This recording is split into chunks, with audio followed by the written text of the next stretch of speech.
Ready to die for Christ, Acts 21. Have your class already have read the chapter ahead of time? And then we're going to follow up with these questions you can ask. Again, if you would like this PowerPoint email to you, just drop us a line.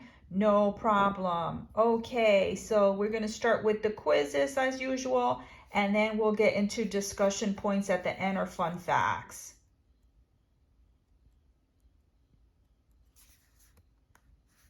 In Tyre, the disciples urged Paul to, and these are your choices, stay with them 7 days, pray for their well-being, not to go to Jerusalem, and unload the cargo ship.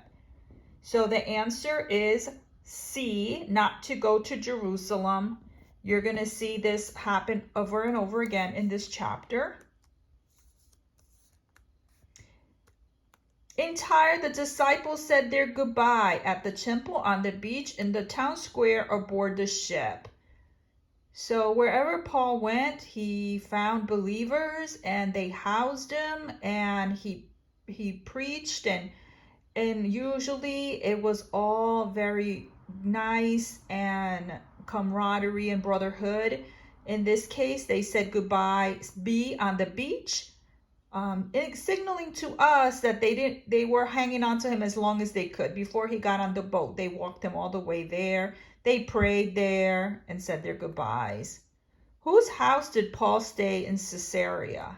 So now he's off to Caesarea. So we know Acts is all the travels of Paul, basically.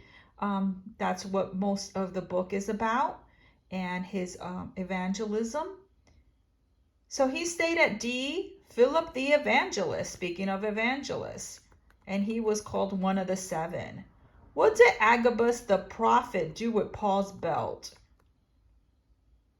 So Agabus did something with the belt to demonstrate to Paul a prophecy, telling him and warning him. So the answer is B. He tied it around his hands and feet. And what does this mean? What was Agabus trying to tell Paul? So in the beginning, it also happened. So you should have a clue already what's going on here. And the answer is C, the handing over of Paul to the Gentiles. He said, this is how you will be handed over, pretty much initiating that he will be arrested, or he would be bound, or he would be not free. How does Paul react to those pleading him not to go to Jerusalem? Oops, sorry, let me go back. So now he's been told, some young ladies also say to him not to go in the chapter, and the prophecies, this, that, and the other thing. But he says, D, that he is willing to die. His mind is set to go to Jerusalem. He hasn't been there in many years and would like to go now. What did James and the elders tell Paul? So when he gets to Jerusalem, Paul has some advice given to him by James and the elders, trying to keep him safe, trying to demonstrate that Paul is not there to cause any issues. So it was C, to pay for the purification rite expenses of 4 men.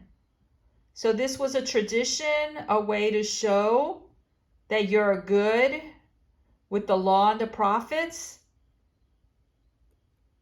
What would the payment of purification rites cost aim to prove? Kind of just said a little bit of that. It was a tradition. You're being respectful. You're demonstrating.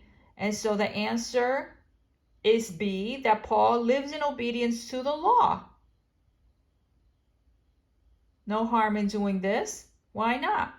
If you can. What was Paul accused of when he was in the temple? So now he's in the temple and the trouble starts. There's so many folks against him.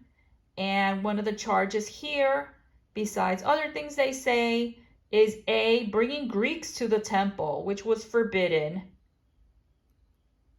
Who rescued Paul from the angry mob? So now the mob gets angry. It gets physical. Paul is in danger. Unfortunately, here comes along D, a Roman commander, who tries to figure out what's going on, can't understand because of all the hustle and bustle, and just takes Paul away. When speaking to the Roman commander, what surprised him about Paul? So the Roman commander mistook Paul for a riot insider and found out that wasn't who he thought it was, and that Paul knew how to speak Greek. And that surprised the commander. So if there's a tiebreaker, you can ask them to list this, who can name most cities listed in this chapter. There are plenty of cities listed, a lot of people mentioned. So whoever has good memories that way of lists might win the tiebreaker.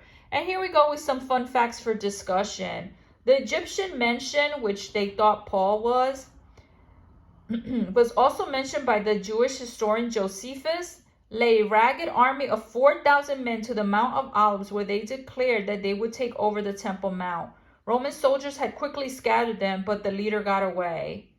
So during the Roman occupation of Jerusalem, there was always uprisings, scattered riots, unrest in the occupied territories. Philip was one of the 7 deacons mentioned in Acts 6. Stephen was another, and we know that Stephen was the first martyr in the Bible, Christian martyr. Trophimus the Greek was not escorted into the temple by Paul. Gentiles were not allowed to go past the court of Gentiles. There were signs warning them to do so. So it was a false, trumped-up charge against Paul. Agabus was also foretold of a famine in chapter 11. So Agabus was definitely someone who was could prophesize.